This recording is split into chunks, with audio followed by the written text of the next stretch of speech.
That's an insanely old structure that they didn't even know people were capable of building until they discovered it in the 1990s. Egypt never ceases to amaze us with its endless mysteries and surprising discoveries. Just when we think we've uncovered it all, the sands of time reveal something new, from the elusive tomb of Alexander the Great to the forgotten labyrinths hidden beneath the desert. It's all about that there's a lot of physical evidence of an advanced civilization from far, far, far longer ago than we have conventionally dated, which is ancient Sumer, which is, we put it about 6,000 years ago.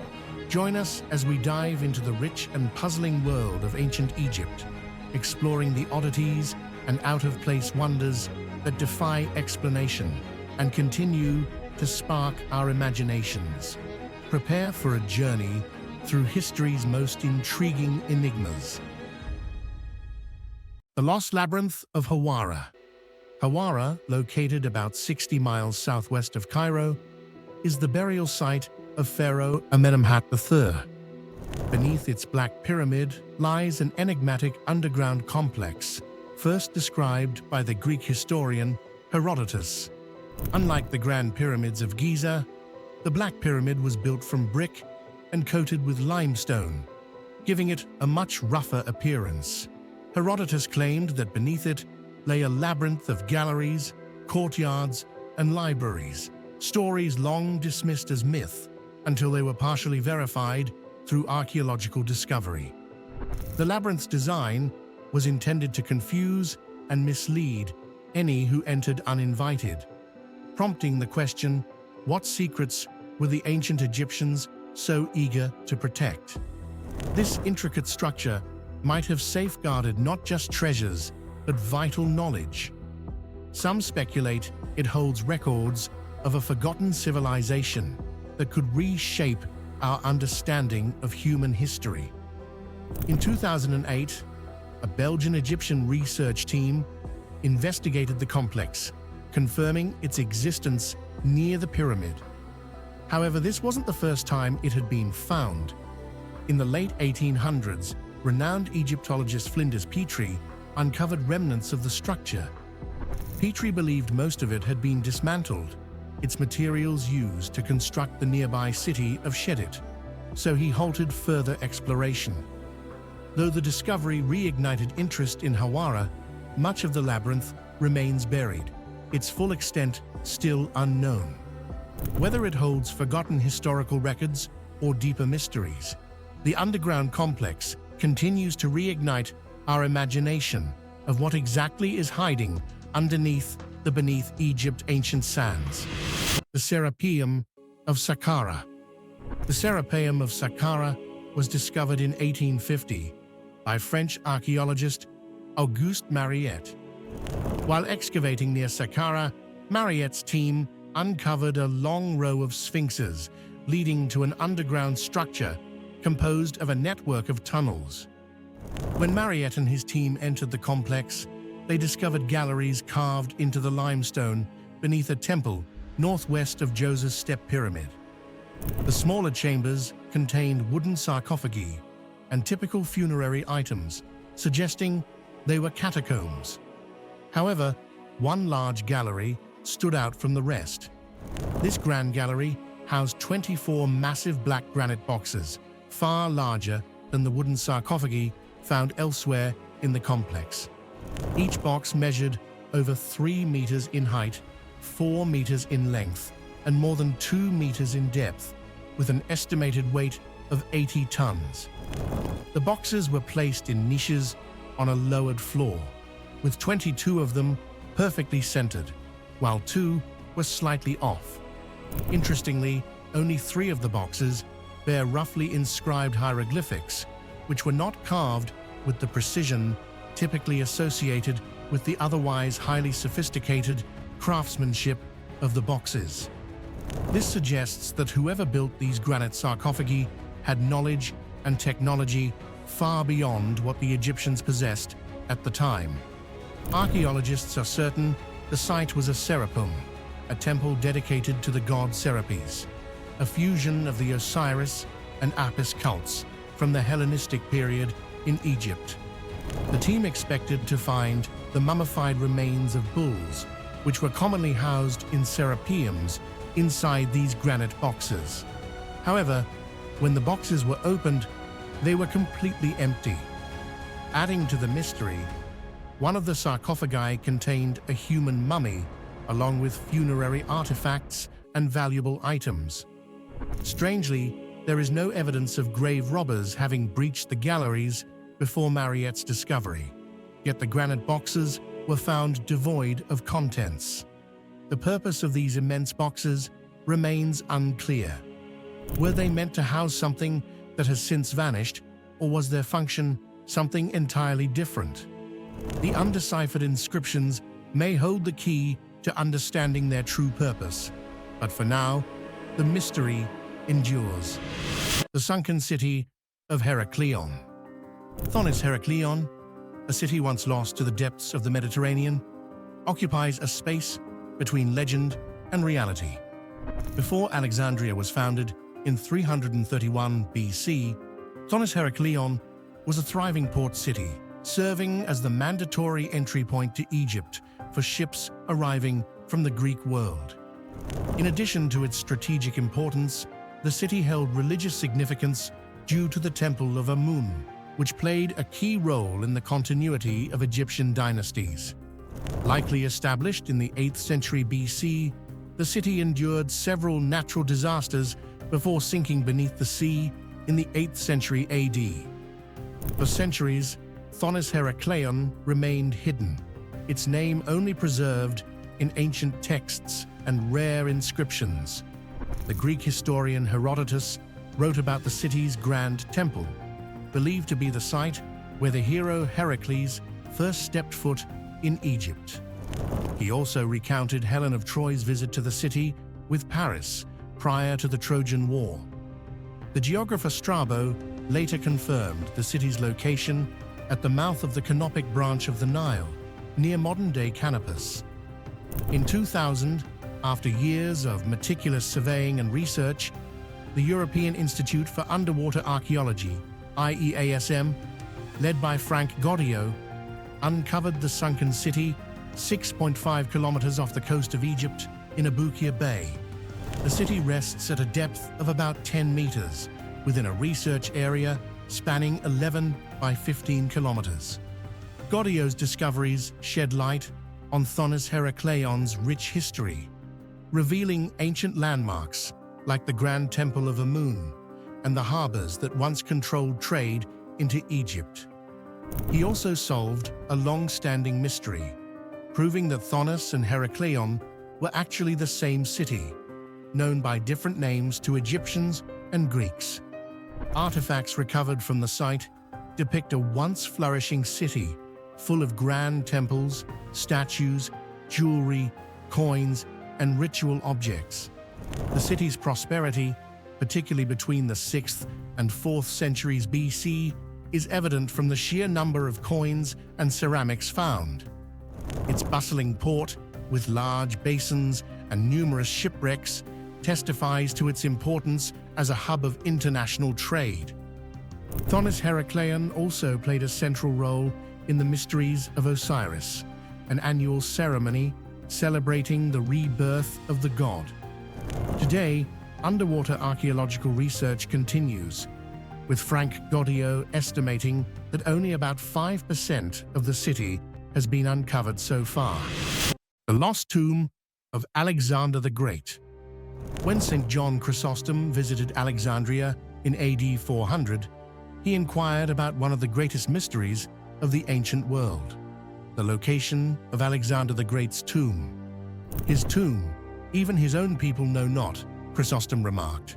Over 1,600 years later, this question remains unanswered, sparking curiosity and speculation among historians and archaeologists alike.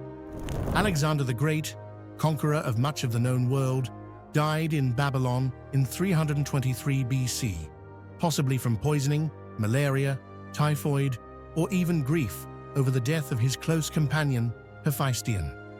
For 2 years, his embalmed body, preserved in a golden sarcophagus, lay in Babylon as rival factions fought over control of his empire.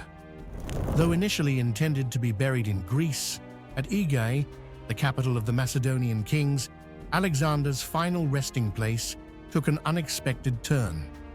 According to ancient sources, his funeral cortege was intercepted near Damascus, and his body was brought to Egypt instead. Initially, Alexander's remains were interred in Memphis, but between 298 and 283 BC, they were moved to Alexandria, the city he founded.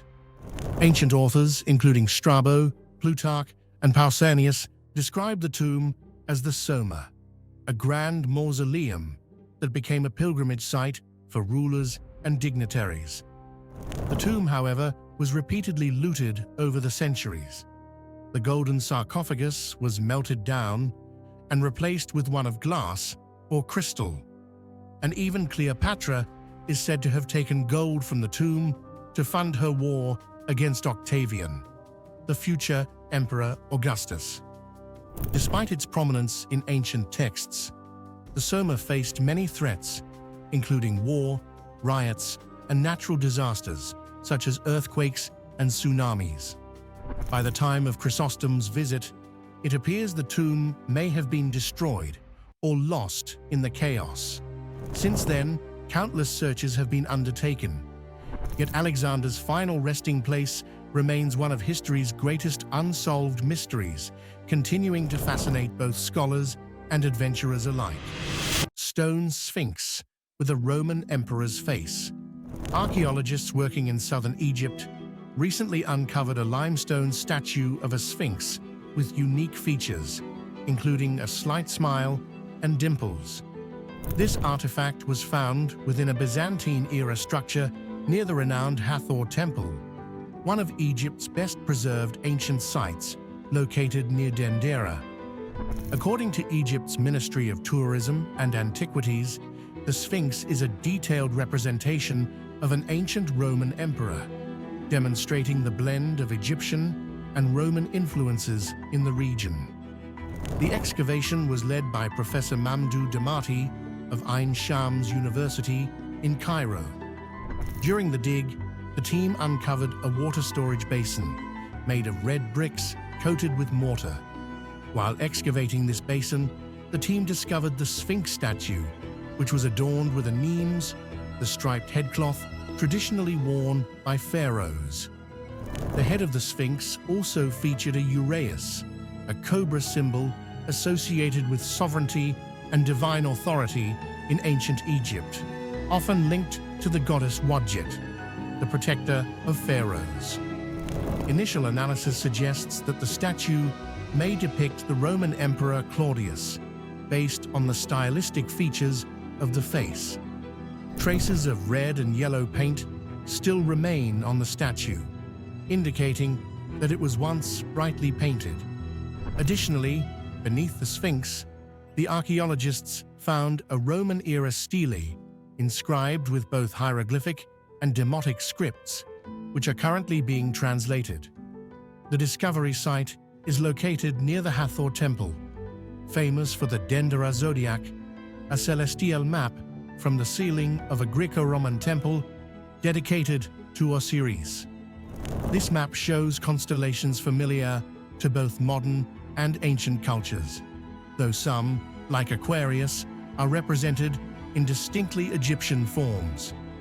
The zodiac was removed from the temple in 1820 and is now displayed in the Louvre, sparking controversy over whether permission was granted for its removal. This Sphinx is one of many recent archaeological findings in Egypt. Recently, researchers confirmed the existence of a hidden chamber above the entrance to the Great Pyramid of Giza.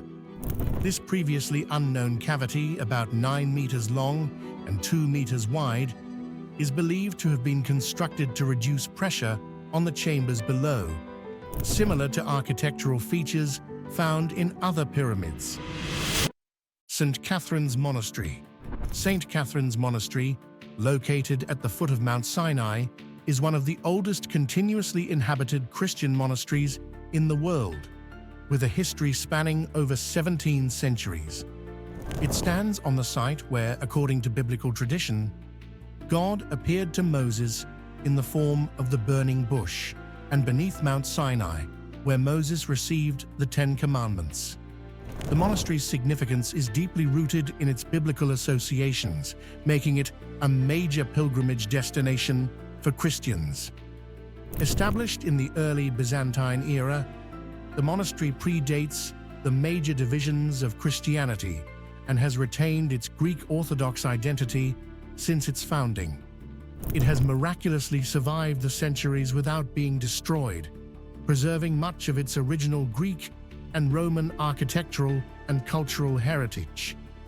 The community within the monastery has maintained the use of Greek as their liturgical language and continues to follow ancient Christian traditions. Originally known as the Monastery of the Holy Virgin, the site's dedication to the Virgin Mary was inspired by the theological link between the burning bush and the incarnation of Christ. Over time, the monastery also became closely associated with the prophets Moses and Elijah, both of whom are significant in the biblical tradition of Mount Sinai. In later centuries, it became known as St. Catherines Monastery, after the relics of St. Catherine of Alexandria were enshrined there. However, despite this change in name, the monastery still honors its earlier dedications. What makes St. Catherine's Monastery even more remarkable is its location in Egypt, a predominantly Muslim country. This ancient Greek Orthodox Christian monastery, nestled in the Sinai Peninsula, is an unexpected and striking anomaly in the region. Egypt is best known for its ancient pharaonic history and Islamic culture, so the presence of such a well-preserved Christian site with deep ties to early Christianity is unusual. St. Catherine's Monastery is not only a place of religious importance, but also a cultural and historical treasure. Its library holds one of the world's largest collections of ancient manuscripts and codices, second only to the Vatican. Over the centuries, the monastery has attracted pilgrims from various Christian traditions, making it a place of universal Christian heritage and a living testament to the endurance of faith through time. Barren Empan Palace. In the heart of Cairo's bustling streets lies something unexpected, a slice of colonial European fantasy in the form of the Barren Empan Palace. It's a strange sight in Egypt, a country known for ancient temples and Islamic architecture. The palace, built by Belgian Baron Edouard Louis Joseph Empan, seems more like it belongs to an eccentric Maharaja than a man who built railways. And yet, here it stands, a relic of both opulence and mystery. Empan was no ordinary aristocrat. After building the Paris Metro and expanding his transportation empire worldwide, including in Egypt, he envisioned a luxurious suburban paradise called Heliopolis. In the early 20th century, he set his sights on the barren desert, northeast of Cairo, where he aimed to build a city of luxury, complete with boulevards, entertainment, and cutting-edge amenities like electricity and water. The palace was to be the centerpiece of this new development, offering views of both the Giza pyramids and the endless desert. The palace itself is a bizarre architectural fusion inspired by Asian temples. Some say it's modeled after Cambodia's Angkor Wat, while others insist it takes inspiration from India's Kandariya Mahadev. Either way, the result is an ornate and mystical structure adorned with elephant statues, gargoyle-like creatures, and Buddhas. Its spiral staircase, leading to a rooftop terrace, offered stunning panoramic views, making it one of Cairo's most talked-about homes in its heyday. Yet after Empan's death in 1929, the palace fell into decline. Following Egypt's 1952 revolution, it became an abandoned relic of a bygone era. In the late 1990s, rumors swirled about devil worship and wild parties inside its decaying walls, fueling the palace's haunted reputation. Now, after decades of neglect, the Egyptian government has restored the palace to its former glory. Visitors can explore this strange piece of history, an odd but beautiful reminder of Egypt's cosmopolitan past. The Kiosk of Trajan. Trajan's Kiosk, or as the locals call it, Pharaoh's Bed, is a striking yet unfinished temple that stands on Agilkia Island, now safe from the flooding caused by the Aswan Dam. This roofless structure, originally built on Philae Island, was relocated during the massive effort to preserve Egypt's Nubian monuments from rising waters. Though it was never completed, it remains one of the most picturesque remnants of Roman rule in Egypt. Attributed to the Roman Emperor Trajan, who reigned from 98 to 117 CE, this hypaethral, open to the sky, temple blends Roman and Egyptian influences. Trajan, known for his military prowess and the expansion of the Roman Empire, is even depicted as a pharaoh on some of the unfinished reliefs inside, though certain elements suggest the structure may have been started before his time. The kiosk, originally a grand entrance to the Philae temple complex, consists of a rectangular room surrounded by 14 tall columns adorned with floral capitals, while the temple's walls contain partial inscriptions and decorations. Much of the intended artwork was left incomplete. Measuring 15 by 20 meters and standing over 15 meters high, the structure suggests a grandeur that was never fully realized. Sockets found in the temple walls hint at a wooden roof that once covered the space, blending stone and wood, a rare combination in Egyptian architecture. Inside, Trajan is depicted in a significant relief burning incense before the gods Osiris and Isis, cementing his legacy within the temple. Despite its incomplete state, Trajan's kiosk remains a fascinating blend of Roman ambition and Egyptian tradition, and its preservation on Agilkia Island ensures that visitors can still experience this unique historical treasure firsthand. Mummified Lion in Saqqara.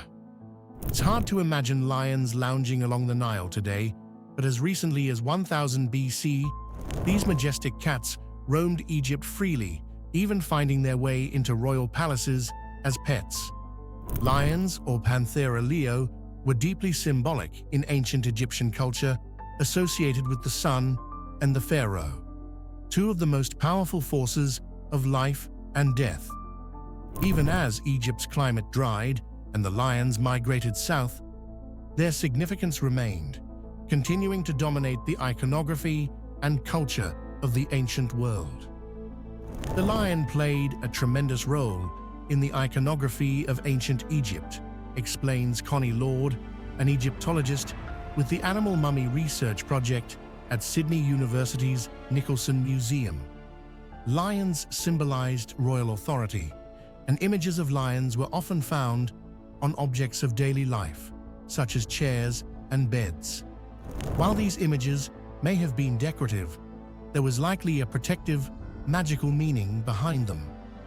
Despite the lion's prominence in Egyptian culture, only one lion mummy had ever been found, until recently.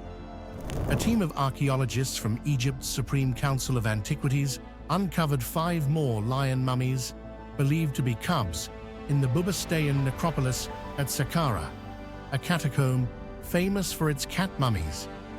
The lion cubs, about a meter in length and likely 8 months old, were discovered alongside wooden and bronze statues of cats and other animals, such as cobras and crocodiles, dating to Egypt's 26th dynasty, 664-525 BC. Lions were revered as fierce warriors and symbols of protection, with pharaohs like Amenhotep III participating in lion hunts to demonstrate their strength. Some rulers, such as Ramesses II and Tutankhamun, were even depicted with lions at their side. The Greek author Aelian noted that during his visit to Saqqara, Lions were kept in temples, fed oxen, and serenaded as they ate. However, unlike animals like the ibis, associated with Thoth, or the jackal, associated with Anubis, lions were never closely linked to a single deity. This may explain why lion mummies are rarer than others, although some believe they may simply be yet to be discovered. The Lighthouse of Alexandria. The Lighthouse of Alexandria, one of the 7 wonders of the ancient world, was a marvel of both architecture and engineering. Standing over 100 meters tall on the island of Pharos, it was constructed around 280 BCE under Ptolemy II, though its design is credited to the architect Sostratus of Cnidus. At the time, it was one of the tallest man-made structures, surpassed only by the pyramids of Giza, and served as a beacon for sailors navigating into Alexandria's busy harbor. The lighthouse's unique design featured 3 tiers, each with its own distinct shape. The lowest level was square, the middle section octagonal, and the top cylindrical. A wide spiral ramp allowed access to the top, where a fire blazed at night, guiding ships from miles away. Some sources also mention that the structure was crowned by a massive statue, potentially of Alexander the Great or Ptolemy Soter, depicted as the sun god Helios, which would have added to its grandeur. Though widely recognized today, the Lighthouse of Alexandria didn't make its way onto lists of wonders until the 6th century CE. By the Middle Ages, the beacon had been replaced by a mosque built by Sultan Ahmed ibn Tulun. Eventually, after a series of earthquakes in the 14th century, the lighthouse collapsed, and by 1477, Sultan Qaitbay repurposed its ruins to build a fortress on the same site. In a fascinating twist, modern archaeologist Jean-Yves Empereur uncovered remnants of the lighthouse beneath the waters off Pharos Island in 1994. Among these discoveries were massive masonry blocks and statues, including one of Ptolemy II, which are believed to have originally adorned the lighthouse. The finds were so significant that plans to build a breakwater were abandoned in favor of creating an underwater archaeological park, where divers can explore the ruins and statues submerged beneath the Mediterranean, preserving the legacy of this ancient wonder for future generations. That is all for this video. Share with us your favorite discoveries of the ancient Egypt, maybe something we didn't touch on in this video. Don't forget to like the video and subscribe to the channel for more content coming up. See you next time.